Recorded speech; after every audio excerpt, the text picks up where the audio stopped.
ಹಬ್ಬಕ್ಕೆ ಯಾವಾಗಲೂ ಪಾಯಸ ಒಬ್ಬಟ್ಟು ಮಾಡಿ ಬೇಜಾರಾಗಿದೆ ಅನ್ನೋರು ಈ ರೆಸಿಪಿನ ಒಂದ್ಸಲ ಟ್ರೈ ಮಾಡಿ ನೋಡಿ. ಯಾಕಂದರೆ ಇದು ತುಂಬ ಕಡಿಮೆ ಟೈಮಲ್ಲಿ ಕಡಿಮೆ ಇಂಗ್ರೀಡಿಯೆಂಟ್ಸ್ನ ಯೂಸ್ ಮಾಡ್ಕೊಂಡು ಮಾಡುವಂಥ ಒಂದು ರೆಸಿಪಿ.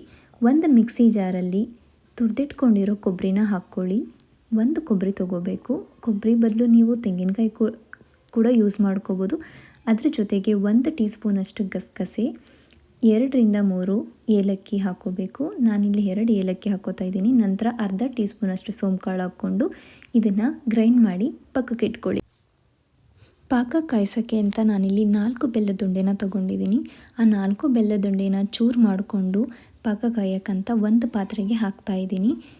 4 ಬದಲು ನೀವು ಎಷ್ಟಾದರೂ ತೊಗೋಬೋದು. ನಿಮಗೆ ಜಾಸ್ತಿ ಸ್ವೀಟ್ ಬೇಕು ಅಂತಂತಂದರೆ 5-6 ಉಂಡೆ ಬೇಕಾದರೂ ತೊಗೋಬೋದು.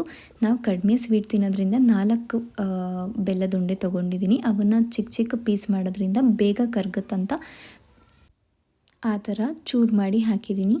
ಈಗ ನಮಗೆ ಎಷ್ಟು ನೀರು ಬೇಕೋ ಅಷ್ಟು ಹಾಕ್ಕೋಬೇಕು. ನಾವು ಇಲ್ಲಿ 1 ಲೋಟ ನೀರು ಹಾಕೋತಾ ಇದ್ದೀನಿ. ಮುಂದೆ ನೀವು ನಿಮಗೇನಾದರೂ ತುಂಬ ಜಾಸ್ತಿ ಪಾಕ ಬೇಕಂತಂದರೆ ಇನ್ನು ಸ್ವಲ್ಪ ನೀರು ನೀವು ಹಾಕ್ಕೋಬೋದು. ಪಾಕನ ಒಂದು 10-15 ನಿಮಿಷ ಕಾಯೋಕ್ಕೆ ಅಂತ ಇಟ್ಬಿಟ್ಟು ಈಗ ಅಷ್ಟರಲ್ಲಿ ಗೋಧಿ ಹಿಟ್ಟನ್ನು ಕಲಸಿಟ್ಕೊಳ್ಳೋಣ. ನಿಮ್ಗೆ ಎಷ್ಟು ಚಪಾತಿ ಬೇಕೋ ಅಷ್ಟು ಗೋಧಿ ಹಿಟ್ಟನ್ನ ಕಲಸಿಟ್ಕೊಳ್ಳಿ.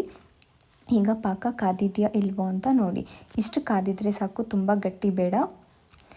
ನಾವು ಕಲಸಿಟ್ಟಿದ್ದ ಗೋಧಿ ಹಿಟ್ಟು ಕೂಡ ನೆಂದಿದೆ ಚೆನ್ನಾಗಿ.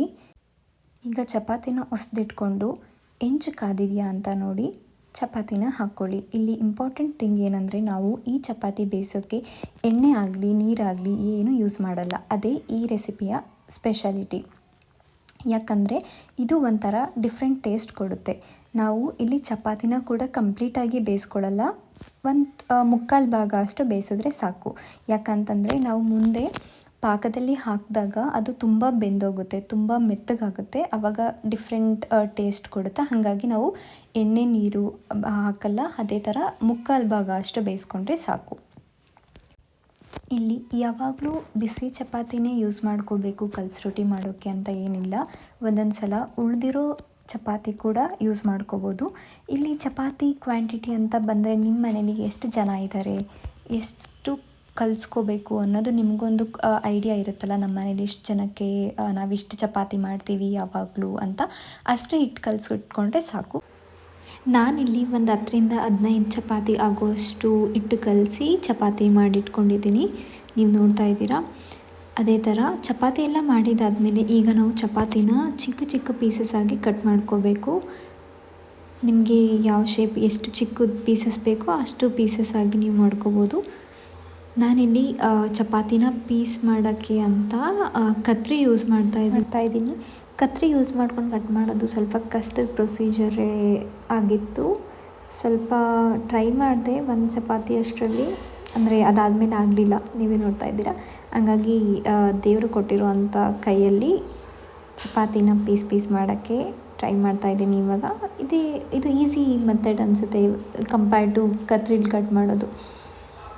ಕೈಯಲ್ಲಾದರೆ ಬೇಗ ಕಟ್ ಮಾಡ್ಕೋಬೋದು, ಟೈಮ್ ಕೂಡ ಉಳಿಯುತ್ತೆ ಆ ಥರ ನೋಡಿದ್ರೆ. ಇದೇ ಥರ ಎಲ್ಲ ಚಪಾತಿನೂ ಇಷ್ಟೇ ಪೀಸಸ್ ಮಾಡಿಕೊಂಡು ಇಟ್ಕೊಳ್ಳಿ. ಈಗ ನೀವೇ ನೋಡ್ತಿದ್ದೀರಾ ಎಲ್ಲ ಚಪಾತಿನೂ ಪೀಸಸ್ ಮಾಡಿ ರೆಡಿ ಮಾಡಿದ್ದು ಆಯಿತು. ಇವಾಗ ನೆಕ್ಸ್ಟ್ ಏನಂತಂತಂದರೆ ಸ್ಟವ್ ಮೇಲೆ ಒಂದು ಪಾತ್ರೆ ಇಡಬೇಕು.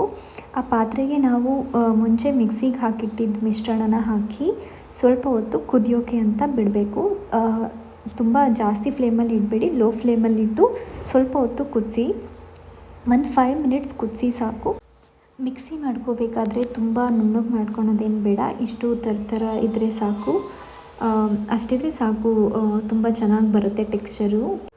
ನಾನು ಪಾಕ ಕಾಯಿಸಿ ಸ್ವಲ್ಪ ಹೊತ್ತು ಹಾಕಿದ್ರಿಂದ ಅದು ತುಂಬ ಗಟ್ಟಿಗಾಗಿತ್ತು. ಅದಕ್ಕೆ ಇನ್ನೊಂದು ಸಲ ಬಿಸಿ ಆಗಲಿ ಅಂತ ಇಟ್ಟಿದ್ದೀನಿ. ಅದು ಮೊದಲು ನಿಮಗೆ ತೋರಿಸಿ ಥರ ಟೆಕ್ಸ್ಚರ್ ಬಂದಿದೆ. ಇವಾಗ ನಾನು ನೆಕ್ಸ್ಟು ಅದನ್ನು ಈ ಮಿಶ್ರಣಕ್ಕೆ ಹಾಕಬೇಕು. ಇನ್ನೇನು ರೆಡಿ ಆಗ್ತಾಯಿದೆ. ಇವಾಗ ನಾನು ಅದನ್ನು ಇದಕ್ಕೆ ಹಾಕ್ತೀನಿ. ಇದು ಒಂದು ಕುದಿ ಬಂದರೆ ಸಾಕು. ಈ ಕಾಯಿ ಅದೆಲ್ಲ ಹಾಕಿದ್ದೀವಲ್ಲ, ಒಂದು ಕುದಿ ಬಂದರೆ ಸಾಕು. ಇದನ್ನು ನಾನು ಸೋಸ್ಕೋತಾ ಇದ್ದೀನಿ. ಯಾಕಂತಂದರೆ ಬೆಲ್ಲದ ಪಾಕದಲ್ಲಿ ಒಂದೊಂದು ಸಲ ಏನಾದರೂ ಮರಳು ಥರನೋ ಸ್ವಲ್ಪ ಕಸ ಒಂದು ಚೂರು ಕಡ್ಡಿ ಥರದ ಸಿಗುತ್ತಲ್ವ, ಹಂಗಾಗಿ ನಾನು ಸೋಸಿ ಹಾಕ್ತಾಯಿದ್ದೀನಿ.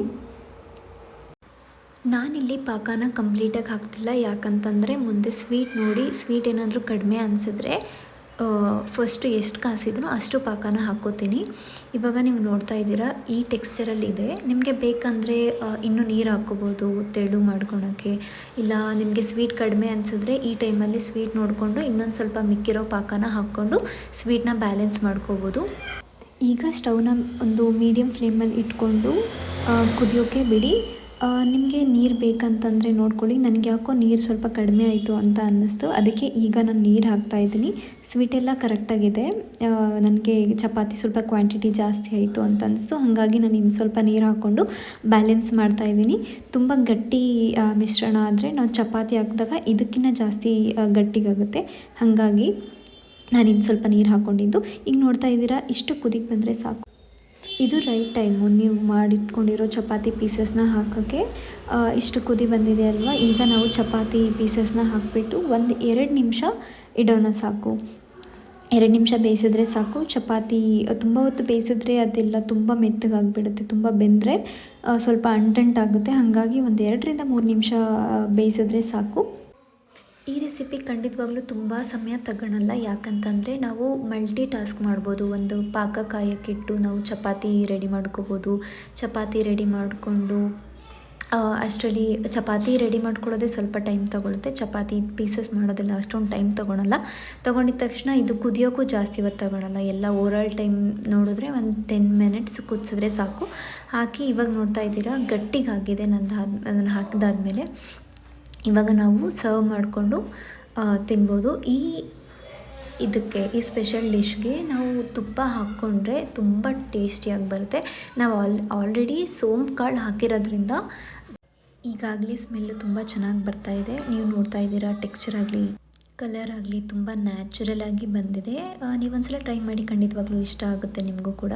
ಟ್ರೈ ಮಾಡಿ ಹೇಗೆ ಬಂತು ಟೇಸ್ಟ್ ಅಂತ ಕಮೆಂಟ್ ಮಾಡಿ. ಈ ವಿಡಿಯೋ ಇಷ್ಟ ಆಗಿದ್ದರೆ ಲೈಕ್ ಮಾಡಿ, ಶೇರ್ ಮಾಡಿ, ಕಮೆಂಟ್ ಮಾಡಿ ಹಾಗೂ ಸಬ್ಸ್ಕ್ರೈಬ್ ಮಾಡಿ. Thank you.